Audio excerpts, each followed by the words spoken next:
Today we're going to walk through all of Illustrator's selection tools and look at how each one helps you control and manipulate your artwork.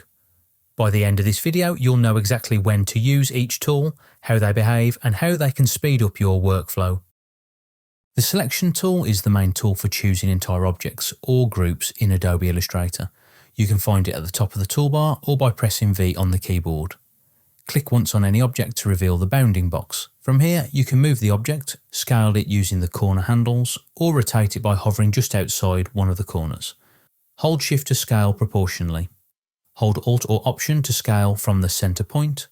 Click and drag on an empty area of the artboard to create a rectangular marquee. This allows you to select multiple objects at once. Shift-click to add or remove objects from your selection. Double-click an object to enter isolation mode, which lets you edit that object or group independently from everything else. The selection tool is ideal for broad adjustments, repositioning artwork, moving groups, or quickly laying out your design. The direct selection tool gives you precision control over anchor points and path segments. Select it from the toolbar or press A on the keyboard. Click any anchor point to activate it. Its Bezier handles will appear, allowing you to refine the curve or adjust the shape. Drag across an area to select multiple anchor points. Shift-click to add or remove points from your selection.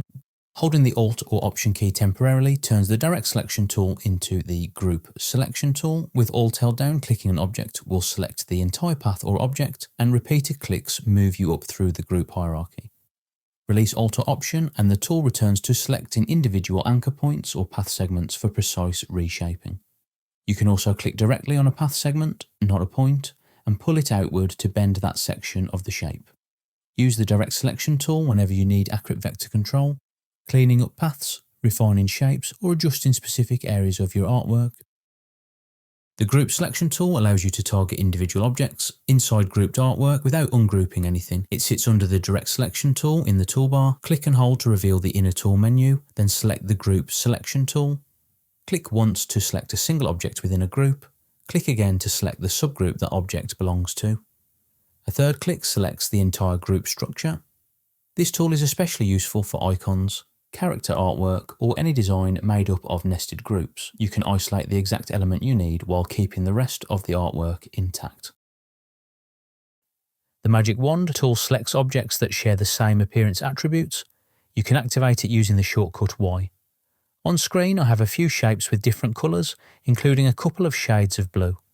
With the Magic Wand tool selected, click on one of the blue shapes. Illustrator selects every object that uses that exact fill colour. To see how this works, double-click the Magic Wand icon to open the options window. The tool is set to select by fill colour by default. This means Illustrator looks specifically at the object's fill value and matches it exactly. From within the options, you can also choose to select by stroke colour, stroke weight, opacity, or blending mode. Adjust the tolerance to control how closely objects must match. A low tolerance selects only exact matches, while a higher tolerance includes similar shades or values. To demonstrate, increase the tolerance slightly and click the same blue shape again. This time, Illustrator selects the additional blue objects that fall within the tolerance range.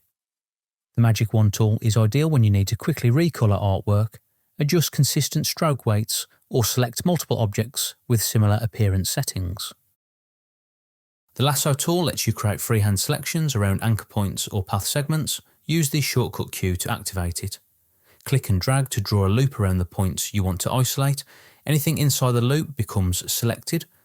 This is especially helpful when you're working with organic shapes or dense clusters of anchor points, where a rectangular marquee would grab too much. Hold Shift to add additional loops and expand your selection. Use the Lasso tool whenever you need fine point level control, refining curves, cleaning up paths, or isolating specific anchor points for adjustment. Thanks for watching. Don't forget to subscribe to the channel if you want more graphic design tips and tricks. Give the video a like if you found this tutorial useful, and as always, until next time, I'll see you all in the next one.